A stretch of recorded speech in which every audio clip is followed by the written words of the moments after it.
O cheiro da igreja era o mesmo de sempre. Cera de vela, lírios brancos e o perfume suave de madeira antiga. Era um cheiro que eu sempre associei à paz, a momentos sagrados.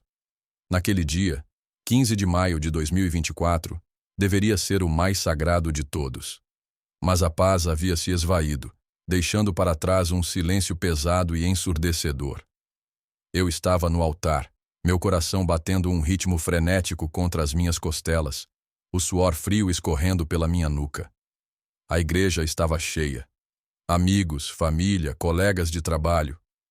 Todos os olhos estavam em mim, não com a alegria que se espera em um casamento, mas com uma mistura desconfortável de pena e curiosidade mórbida. Isabela estava atrasada. 20 minutos atrasada. Meu padrinho, meu melhor amigo Daniel, deu um tapinha no meu ombro. Trânsito, cara. Sempre o trânsito de São Paulo.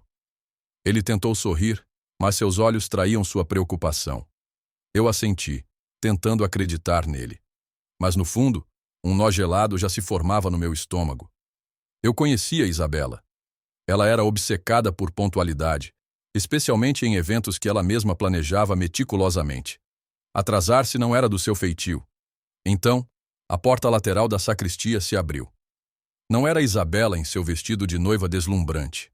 Era o pai dela, o senhor Roberto Abreu, um homem cuja postura rígida e olhar calculista sempre me fizeram sentir como se eu estivesse sendo avaliado em uma reunião de conselho. Ele caminhou até mim, seu rosto uma máscara de falso arrependimento. Ele me entregou um envelope de marfim grosso e caro, com o meu nome, Lucas, escrito na caligrafia elegante e floreada de Isabela. Ela não vem, Lucas, disse ele, sua voz baixa, quase um sussurro conspiratório. Ela não pode fazer isso. Sinto muito. Sente muito? As palavras ecoaram na minha cabeça, desprovidas de qualquer sinceridade. O mundo pareceu inclinar-se em seu eixo.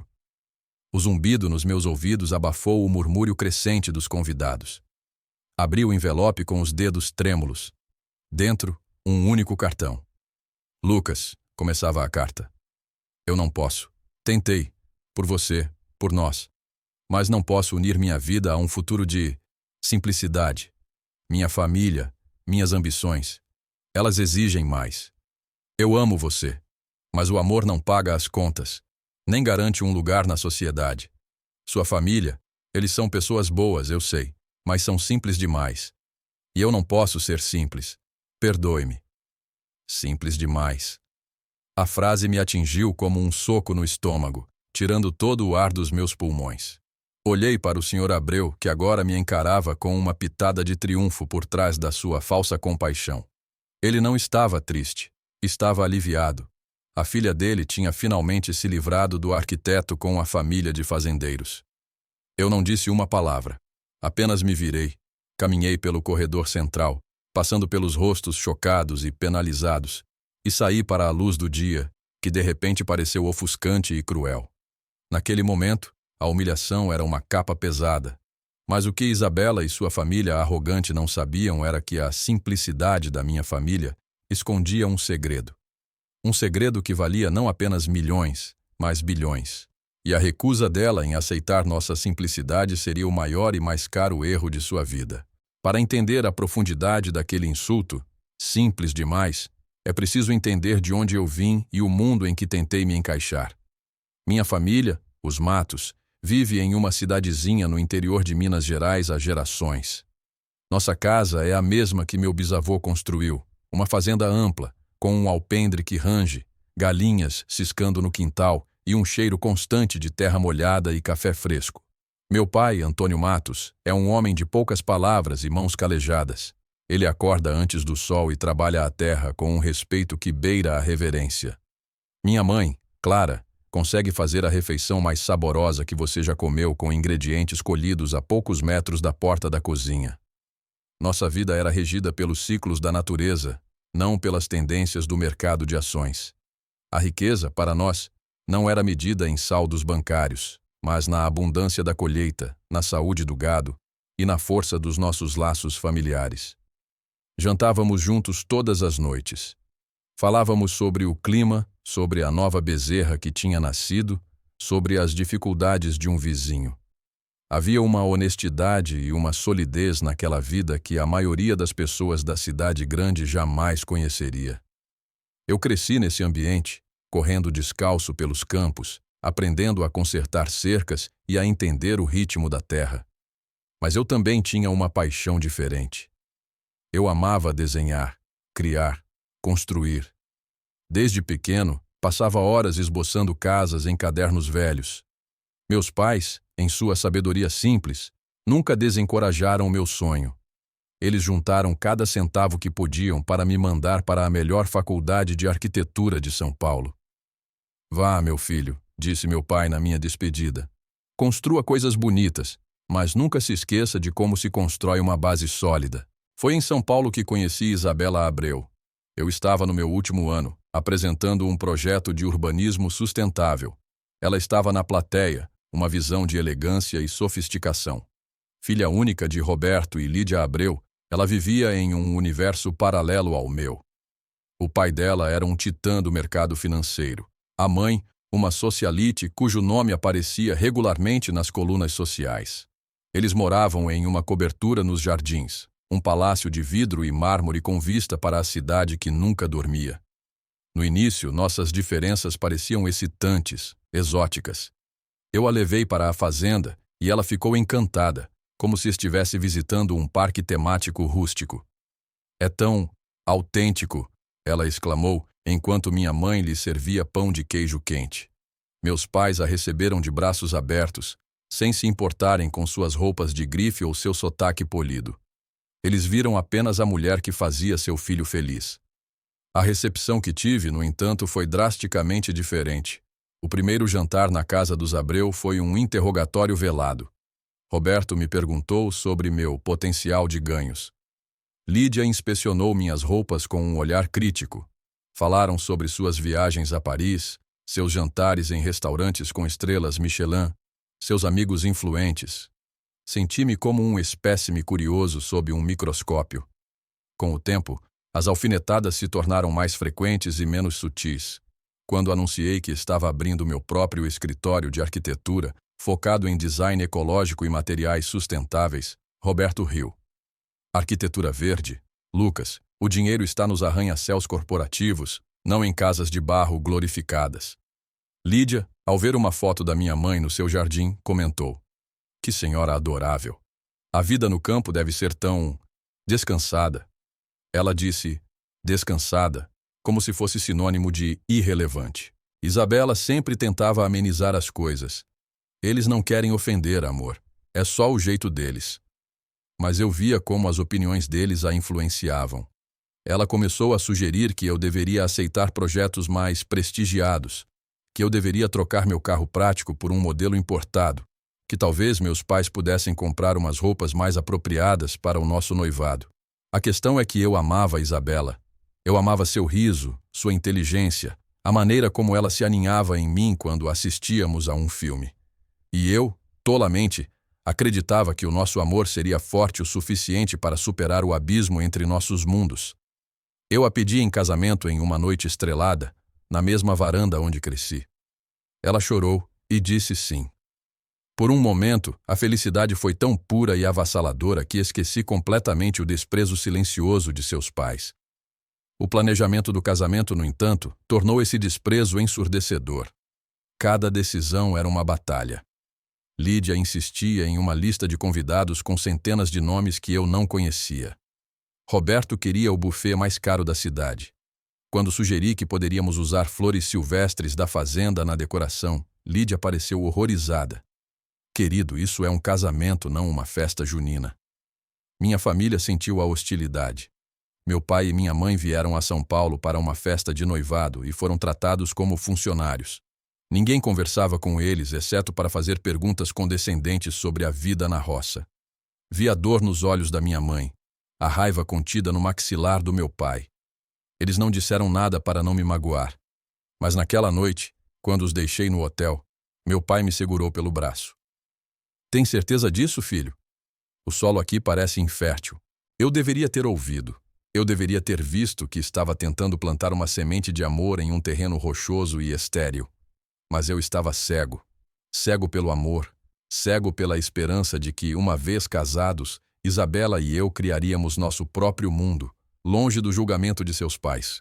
O bilhete dela, no dia do casamento, provou o quão ingênuo eu fui. Ela não estava apenas se casando comigo, ela estava se casando com minha origem, e para ela, minha origem era uma mancha, um passivo, algo simples demais para ser tolerado. A injustiça não estava apenas em ser abandonado, estava na razão pela qual fui abandonado. Fui rejeitado não por quem eu era, mas por causa das pessoas que me deram a vida, as pessoas mais honestas e trabalhadoras que eu conhecia. O que Isabela e sua família snob não sabiam era o segredo por trás da nossa simplicidade. Meu avô, Inácio Matos, não era apenas um fazendeiro. Ele era um botânico e inventor genial. Durante décadas, enquanto cultivava a terra, ele experimentava, cruzava espécies, testava novas técnicas. Nos anos 90, ele desenvolveu algo revolucionário: um biofertilizante orgânico, feito a partir de compostos encontrados apenas em nossa região, que conseguia triplicar a produção de qualquer cultura sem usar um único produto químico. Era uma invenção que poderia mudar a agricultura mundial. Ele patenteou a fórmula sob o nome de Terra Viva e, com a ajuda de um advogado de confiança da capital, começou a licenciar a tecnologia para gigantes do agronegócio em todo o mundo. O acordo era discreto e incrivelmente lucrativo. Royalties de multinacionais na América do Norte, Europa e Ásia começaram a fluir para uma holding familiar sediada discretamente em Belo Horizonte. O dinheiro que entrou era astronômico, muito além de qualquer coisa que os Abreu pudessem conceber em seus sonhos mais loucos de especulação financeira. Mas minha família fez uma escolha unânime. O dinheiro não nos mudaria. Continuaríamos a viver na fazenda, a trabalhar a terra, a manter nossos valores. A riqueza não era para ser ostentada. Era uma ferramenta, uma segurança, uma forma de fazer o bem discretamente. Financiamos escolas na nossa região, construímos um pequeno hospital, criamos um fundo de bolsas para jovens talentosos como eu irem para a universidade. Tudo feito através de fundações anônimas. Para o mundo exterior, éramos apenas os matos, os fazendeiros. Essa era a nossa maior proteção. Como meu pai sempre dizia, uma árvore alta atrai o raio. É melhor ter raízes fortes e profundas. Eu sabia do segredo desde que me tornei adulto. Eu tinha um assento no conselho da holding familiar. Meu escritório de arquitetura, que Roberto Abreu zombava, era na verdade financiado por mim mesmo, um projeto de paixão que eu podia me dar ao luxo de seguir sem me preocupar com os lucros. Eu vivia confortavelmente, mas de forma modesta, em alinhamento com os valores da minha família. Eu nunca disse uma palavra a Isabela. Não era por falta de confiança no início, mas porque queria que ela me amasse por quem eu era, não pelo que minha família tinha. Eu queria construir uma vida baseada em nossos próprios méritos. Depois que ficamos noivos, planejei contar a ela. Eu esperava o momento certo, um momento em que nosso amor estivesse tão sólido que o dinheiro seria apenas um detalhe. Mas o desprezo de sua família me fez hesitar. Comecei a ver que para eles o dinheiro não era um detalhe, era tudo. Contar a eles seria como jogar um pedaço de carne para um bando de tubarões. Eles nos devorariam. O ponto de virada para mim aconteceu após a humilhação do casamento cancelado. O choque inicial deu lugar a uma clareza fria e cortante. Ao me chamar de simples demais, Isabela não apenas me insultou, ela provou que era fundamentalmente indigna de conhecer a verdade. Ela e sua família haviam julgado o livro pela capa e jogado fora uma primeira edição de valor inestimável. Na semana seguinte ao desastre, eu me refugiei na fazenda. O silêncio da terra, o trabalho físico e o apoio incondicional da minha família foram o bálsamo que minha alma ferida precisava. Numa noite, sentado na varanda com meu pai, olhando as estrelas que pareciam muito mais brilhantes ali do que em São Paulo, ele finalmente quebrou o silêncio. "O que você vai fazer, filho?" Eu respirei fundo o ar puro da noite. "Eu não sei, pai. Parte de mim quer que eles saibam. Quer esfregar na cara deles o que eles perderam." Meu pai balançou a cabeça lentamente. "Vingança é como beber veneno e esperar que o outro morra. Não é o nosso caminho. A melhor resposta para a arrogância não é a ostentação, é o sucesso silencioso, é a integridade." Ele estava certo. Mas algo dentro de mim ainda clamava por justiça. Não uma vingança barulhenta, mas uma correção. Uma forma de reequilibrar a balança. Foi então que a ideia começou a se formar.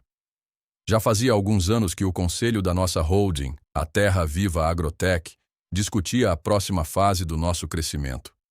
Estávamos planejando adquirir uma das maiores empresas de tecnologia agrícola do Brasil, uma empresa de capital aberto chamada Agrogen S.A. Era uma empresa que o Sr. Abreu frequentemente mencionava com admiração em seus jantares, um pilar do mercado de ações brasileiro. A aquisição seria um movimento enorme que nos tiraria do nosso anonimato autoimposto e nos colocaria no centro do cenário empresarial nacional. Nós havíamos adiado justamente para evitar esse tipo de exposição. Mas agora parecia o momento perfeito. Pai, eu disse virando-me para ele. Acho que está na hora de comprarmos a Agrogen. Um raro sorriso se formou nos lábios do meu pai. Ele não precisou perguntar o porquê. Ele entendeu. Aquele seria o nosso basta. Não uma declaração de guerra, mas uma demonstração de força silenciosa. A justiça poética estava a caminho, e ela viria não na forma de um confronto, mas de uma manchete no principal jornal de finanças do país. O plano não era sobre vingança, era sobre estratégia. O processo de aquisição da Agrogen S.A. foi colocado em movimento com uma precisão cirúrgica.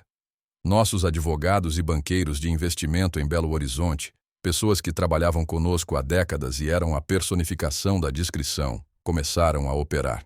A Terra Viva Agrotech, até então uma entidade desconhecida para o mercado, iniciou uma oferta pública de aquisição hostil, oferecendo um prêmio significativo sobre o valor de mercado das ações da Agrogen.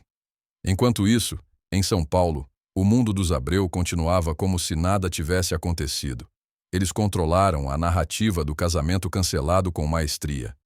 A versão oficial, sussurrada nos círculos sociais certos, era que Isabela havia bravamente escapado de um partido inadequado, que eu era um jovem instável e que ela tinha tido a sorte de perceber a tempo. Eles me pintaram como o vilão para preservar sua imagem impecável. Isabela tentou entrar em contato comigo algumas vezes. Mensagens de texto cheias de desculpas vagas. Sinto tanto pela dor que te causei, Lucas. Eu sempre vou te amar, mas não podíamos dar certo. Eu não respondi a nenhuma delas. Meu silêncio parecia perturbá-la mais do que qualquer explosão de raiva. A escalada da tensão para mim era interna. Eu lutava contra o desejo de ligar para ela e gritar a verdade. Mas eu me agarrei ao conselho do meu pai. O silêncio era minha arma. O sucesso seria minha resposta. Nas semanas seguintes, o mercado financeiro começou a ferver com a notícia da oferta pela Agrogen. O nome Terra Viva Agrotech estava em toda parte. Quem eram eles? De onde vinha tanto capital? Analistas financeiros em todos os canais de notícias de negócios especulavam. Seria um fundo estrangeiro? Um conglomerado misterioso? Eu acompanhava tudo do meu apartamento, sentindo uma satisfação sombria. Eu sabia que Roberto Abreu estaria obcecado com essa história. A Agrogen era uma de suas ações de ouro, e a ideia de uma aquisição hostil por uma empresa fantasma o estaria deixando louco. O planejamento da nossa retribuição foi meticuloso. A cartada final seria a revelação da identidade por trás da Terra Viva. E para isso escolhemos o palco perfeito, o baile de gala anual do Museu de Arte de São Paulo, o evento social mais importante do ano para a elite paulistana. Era o território dos Abreu. Lídia estava no comitê de organização. Eles seriam os reis da noite. Compramos uma mesa corporativa sob o nome da Terra Viva Agrotech.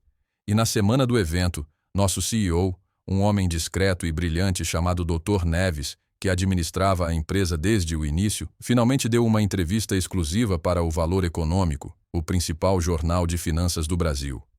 A entrevista seria publicada na manhã do dia do gala. Nela, ele contaria a história da Terra Viva, a história do meu avô, Inácio Matos, e revelaria que a empresa era, e sempre foi, propriedade da simples família de fazendeiros Matos, de Minas Gerais. Ele também anunciaria que a aquisição da Agrogen havia sido bem sucedida. Eu me tornei frio e calculista. Cada passo era deliberado. Eu não sentia mais a dor aguda da humilhação. Sentia o peso da responsabilidade. Eu estava prestes a defender a honra da minha família, a mostrar ao mundo que a simplicidade deles não era uma fraqueza, mas a fonte de uma força inimaginável. O clímax não seria uma discussão acalorada, mas uma leitura matinal de jornal que faria o império de arrogância dos Abreu tremer até os alicerces. A noite do baile seria apenas a cerimônia de coroação dessa nova realidade. A manhã do gala chegou com uma sensação de eletricidade no ar. Acordei cedo e a primeira coisa que fiz foi pegar meu tablet. A manchete do Valor Econômico era ainda mais impactante do que eu imaginara. O gigante adormecido do agro, terra viva. Agrotech, a empresa familiar bilionária por trás da aquisição da Agrogen, revela suas raízes humildes. A matéria era uma obra-prima. Contava a história do meu avô, com fotos antigas que nossa família forneceu. Mostrava a fazenda, o laboratório improvisado onde ele criou a fórmula e explicava a estrutura discreta da nossa holding. E, claro, nomeava o conselho. Antônio Matos, presidente. Lucas Matos, conselheiro. O nome da minha família, antes sussurrado com desdém nos salões dos Abreu, estava agora estampado na primeira página do jornal mais respeitado do mundo dos negócios. Imaginei a cena na cobertura dos Abreu. Roberto, com sua xícara de café expresso, engasgando ao ler o jornal. O nome Matos saltando da página. A conexão sendo feita em sua mente calculista. A percepção devastadora de que o partido inadequado para sua filha era, na verdade, o herdeiro de uma das maiores fortunas privadas do país. Uma fortuna construída com trabalho e genialidade, não com especulação. Naquela noite, vesti o smoking mais bem cortado que o dinheiro poderia comprar. Meus pais, que nunca tinham ido a um evento como aquele, estavam deslumbrantes. Meu pai, em um terno escuro, parecia mais um capitão de indústria do que um fazendeiro. Minha mãe, em um vestido azul marinho simples, mas elegante, irradiava uma dignidade que ofuscava qualquer joia. Entramos no salão do museu e o efeito foi imediato. Os murmúrios começaram. As pessoas que antes nos ignoravam agora nos olhavam com uma nova curiosidade, respeito e, em alguns casos, pânico. Localizei os Abreu quase imediatamente. Estavam em sua mesa de costume, no centro do salão. Lídia parecia ter visto um fantasma. Roberto estava pálido. Seu sorriso forçado não alcançava seus olhos cheios de choque. E Isabela? Ela estava paralisada. Seus olhos encontraram os meus do outro lado do salão, e eu vi uma tempestade de emoções neles. Descrença, arrependimento, horror. Ela estava linda em seu vestido de alta costura, mas parecia uma estátua frágil, prestes a se quebrar. O ponto alto da noite foi quando o mestre de cerimônias anunciou um novo patrocinador principal para a nova ala do museu. Com uma doação recorde de 50 milhões de reais, gostaríamos de dar as boas-vindas e agradecer à família Matos e à Terra Viva Agrotech. O salão explodiu em aplausos. Fomos convidados ao palco. Meu pai, em sua maneira simples, disse apenas algumas palavras. Agradecemos a recepção. Minha família sempre acreditou que a verdadeira riqueza é aquela que se pode compartilhar. Esperamos que esta ala traga conhecimento e beleza para muitas gerações. Sua humildade e sinceridade contrastavam de forma gritante com a ostentação habitual daqueles eventos. Quando descemos do palco, o inevitável aconteceu. Isabela se aproximou, seu rosto uma máscara de desespero. Lucas, eu não sabia. Eu a encarei sem raiva, apenas com uma calma fria. Não, Isabela, você não sabia. Esse era o ponto. Podemos conversar? Ela implorou, sua voz embargada. Por favor, eu cometi um erro terrível. Você não cometeu um erro, eu disse, minha voz baixa e firme para que apenas ela ouvisse. Você fez uma escolha. Você escolheu o status em vez do caráter. Você escolheu a aparência em vez do amor. Você olhou para a minha família e viu simplicidade como uma falha. Eu me inclinei um pouco mais. Você estava certa. Minha família é simples. Nós valorizamos coisas simples como integridade, lealdade e amor incondicional. São valores que, aparentemente, bilhões de reais não podem comprar. E são valores que você e sua família nunca entenderão. Virei-me para me juntar aos meus pais, deixando-a ali, no meio do salão, sob os olhares de toda a sociedade que ela tanto valorizava. A justiça não foi um grito de vingança. Foi um sussurro de verdade, dito no palco mais público possível, expondo a pobreza de espírito por trás de sua riqueza material. Ela não me perdeu naquela noite. Ela se perdeu no momento em que escreveu aquele bilhete. Deixar Isabela parada no meio daquele salão reluzente foi como fechar a última página de um livro longo e doloroso. Não senti um triunfo exultante, mas uma sensação profunda de paz. A catarse não veio de sua humilhação, mas da minha libertação. Eu não era mais definido pelo seu julgamento ou pela sua rejeição. Eu estava finalmente e completamente livre. O desfecho para os Abreu foi rápido e brutal, não por minha causa, mas pelas leis do universo social que eles tanto adoravam. A história do casamento bilionário perdido se espalhou como fogo. A arrogância deles, antes vista como um sinal de poder, agora era vista como uma estupidez monumental. Roberto Abreu, o gênio do mercado financeiro, tornou-se motivo de piada nos clubes de elite por não ter reconhecido a maior oportunidade de sua vida, que estava bem debaixo de seu nariz. Seus negócios sofreram, pois a confiança em seu julgamento foi abalada.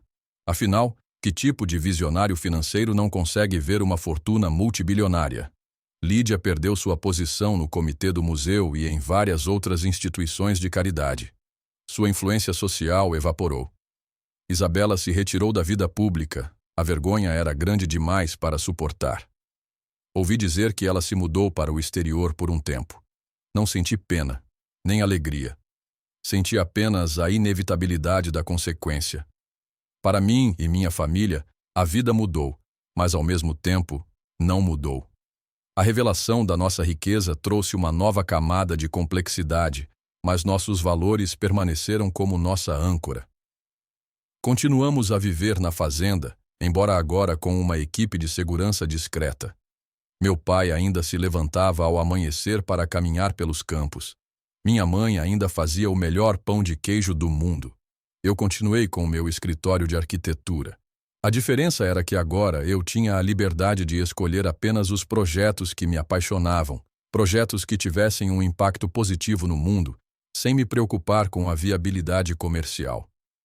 Dediquei uma parte dos lucros da Terra Viva para criar uma fundação que financia projetos de moradia sustentável em comunidades carentes. O trabalho se tornou minha verdadeira paixão, minha forma de honrar a base sólida que minha família me deu. Eu refleti muito sobre tudo o que aconteceu. A dor da traição foi real e profunda, mas no final foi um presente. Salvo-me de uma vida de compromissos, de tentar constantemente provar meu valor para pessoas que eram incapazes de enxergá-lo.